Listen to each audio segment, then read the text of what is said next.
Good morning, students. Let us continue with the next topic of Chapter 7. What are the evidences for evolution? Evidences that evolution of life forms has indeed taken place on Earth has come from many quarters. Fossils are remains of hard parts of life forms found in rocks. Underline this definition of fossils. जब hard parts of life forms found in rocks as a remain after thousands of years, then they are known as fossils. Rocks form sediments, and a cross section of Earth's crust indicates the arrangement of sediments one over the other. From the long history of the Earth, different aged rocks sediments contain fossils of different forms who probably died during the formation of the particular sediment. Some of them appear similar to another organisms. They represent exact organisms. Example, dinosaurs. See how modern organisms appear to the extinct organisms. A study of fossils in different sedimentary layers indicates the geological period in which they existed. The study showed that life forms varied over time and certain life forms are restricted to certain geological time span. Hence, new forms of life have arisen at different times in the history of Earth. All this is called paleontological evidence. Do you remember how the ages of the fossils are calculated? Do you recollect the method of radioactive dating and the principles behind the procedure? Embryological support for evolution was also proposed by Ernst Haeckel based upon the observation of certain features during embryonic stage common to all vertebrates that are absent in adults. For example, the embryos of all vertebrates including human develop a row of vestigial gill slit just behind the head, but it is functional organ only in fish and not found in any other adult vertebrate.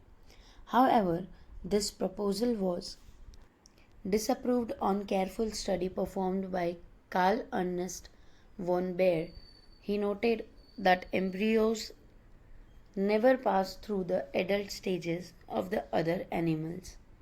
Comparative anatomy and morphology shows similarities and differences among organisms of today and those that existed years ago. Such similarities can be interpreted to understand whether common ancestors were shared or not. For example, whales, bats, cheetah, and human share similarities in the patterns of bones and forelimbs, though these forelimbs perform different function in these animals. They have similar anatomical structure. All of them have humerus, radius, ulna, carpal, metacarpal, and phalanges in their forelimbs. Hence, in these animals, the same structure developed along different directions due to adaptation of different needs. This is called divergent evolution, and the structures are called homologous. Homology indicates common ancestry. The figure represents the homologous organs of man, cheetah, whale, and bat. Plants also, such as thorn and tendrils of bougainvillea and cucurbita, represents homology. Homology is based on divergent evolution, whereas analogy refers to the situation exactly opposite. Here are the homologous organ in a plant: thorn and tendrils.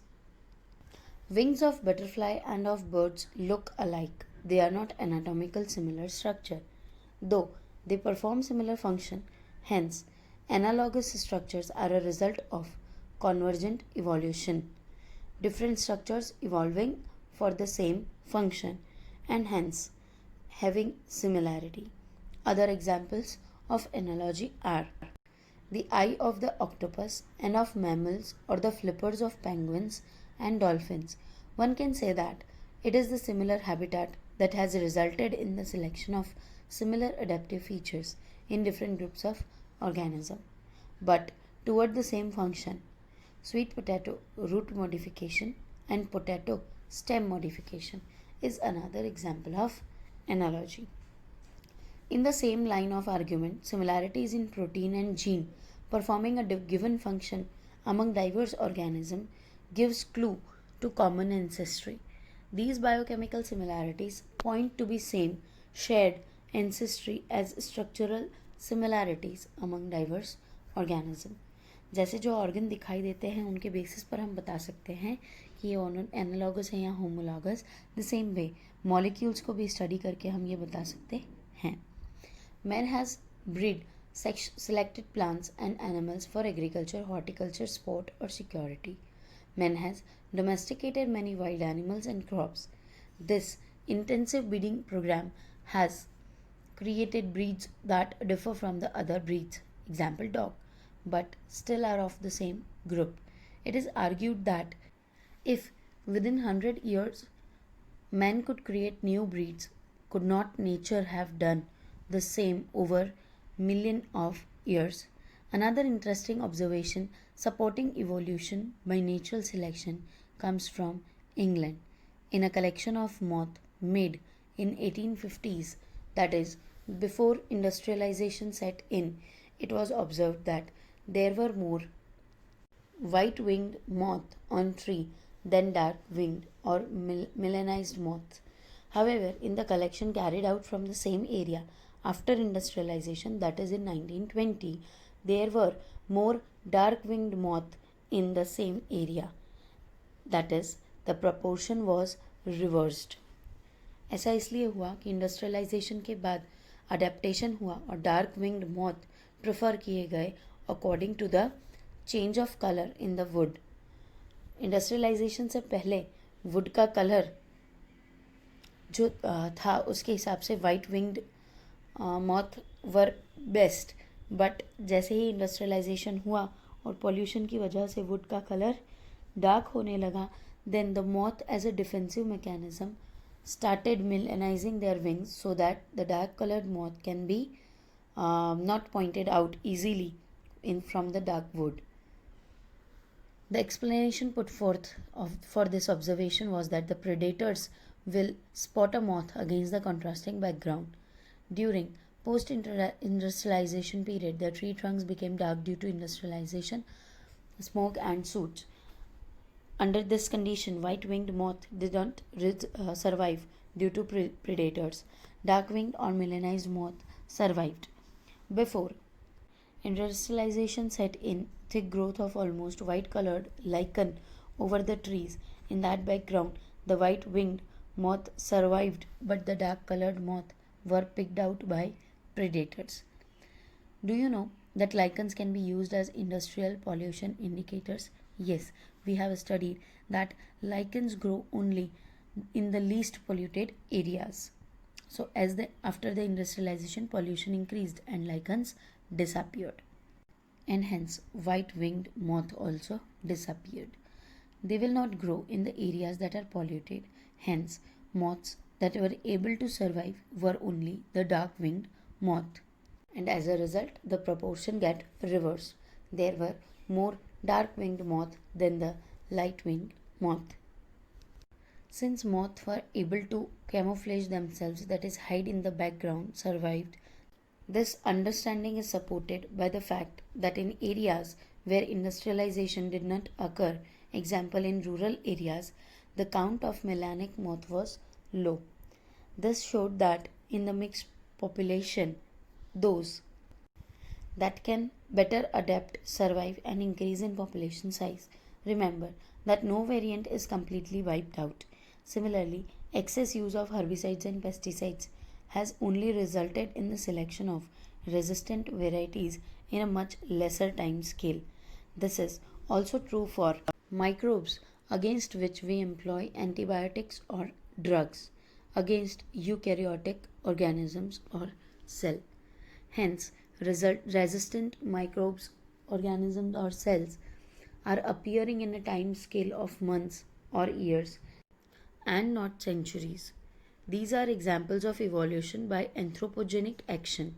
This also tells us that evolution is not a directed process in the sense of determinism.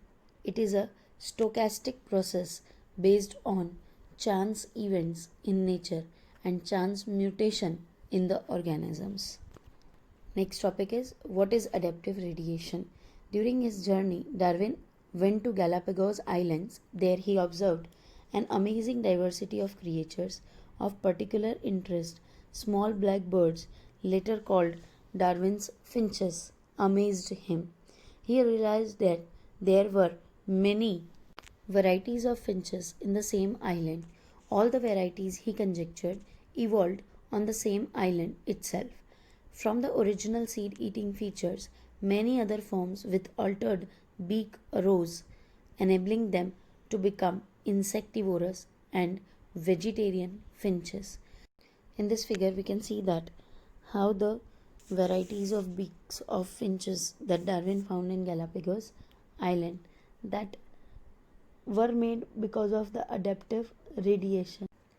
This process of evolution of different species in a given area starting from a point and literally radiating to other areas of geography is called adaptive radiation. Darwin's finches represent one of the best examples of this phenomenon. Another example is Australian marsupials. A number of marsupials, each different from the other, evolved from the ancestral stock, but all within the Australian island continent. Here are the different marsupials which radiated from the same island. When more than one adaptive radiation appeared to have occurred in an isolated geographical area representing different habitats, one can call this convergent evolution. Placental mammals in Australia also exhibit adaptive radiation in evolving into varieties of such placental mammals, each of which appears to be similar to a corresponding marsupial.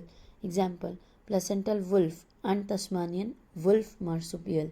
We can see in the figure 7.7 the various marsupials which are similar to the placental mammals. Here, the list of the animals is given